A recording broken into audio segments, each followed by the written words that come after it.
Gen V is the new X-Men. Hey, shut the fuck up.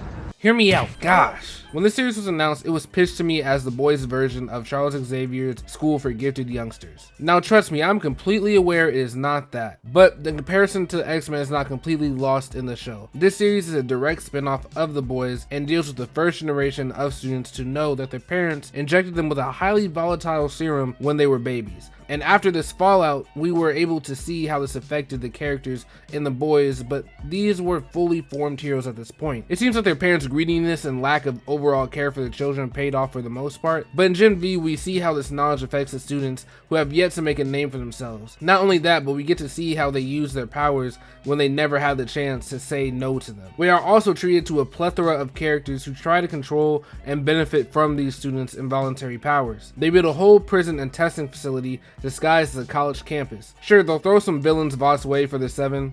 And quick side note, how was A-Train picked first overall in the draft? Are there other superhero teams we don't know about in this universe? And don't tell me to read the comics, I know they're bad and they have little to do with the show. But back to what I was saying. Godolkin is a twisted school for gifted youngsters in my eyes. They secretly plot to destroy and imprison Supes, or at least the president of the school does.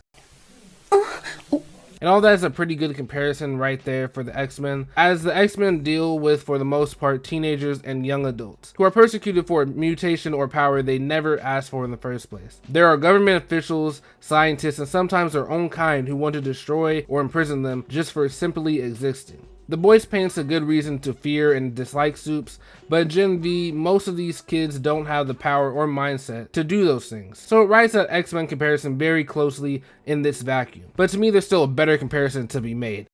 Hold up, wait a minute. Marie and Cate are Professor X and Magneto. You need to be locked up! Away from decent, normal people! Let me finish. Now, on the surface level, their powers are similar. At first, we thought Cate only had the power to encourage people to do her will, but later on we find out she's a very powerful telepath who was being doled down by medication. Even though it might have been doing her some favors, because look at her, bruh. This power quite literally mirrors Charles' power of telepathy, and Marie can control and see the blood in her body and others. Kind of like how Magneto can control the iron in people's blood, and just straight up control Wolverine's adamantium-covered ass. Real question. Why do they keep bringing this walking piece of metal to a battle with a walking magnet? I mean, the odds are just not in their favor at that point. But again, back to the topic. Their powers might be similar to their Marvel counterpart, but their ideologies are switched. Magneto wants to live in a world where his mutant brothers and sisters are free from any human violence and discrimination they heap on their race. To accomplish this goal, he seeks to destroy and dominate the humans to submission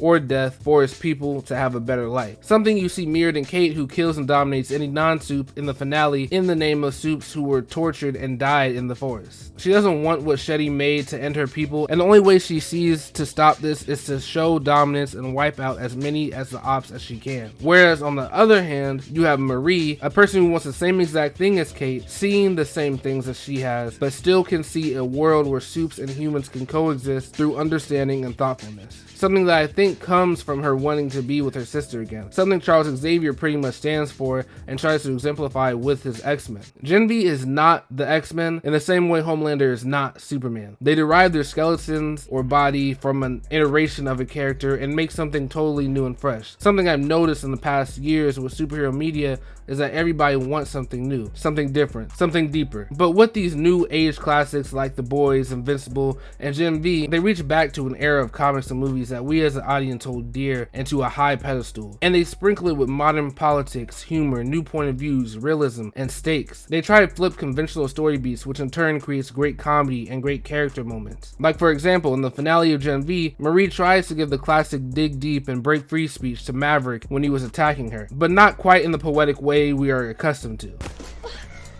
Maverick! Just hold on! Can't you, like, find the real you? Or something? Like, dig deep? Or whatever?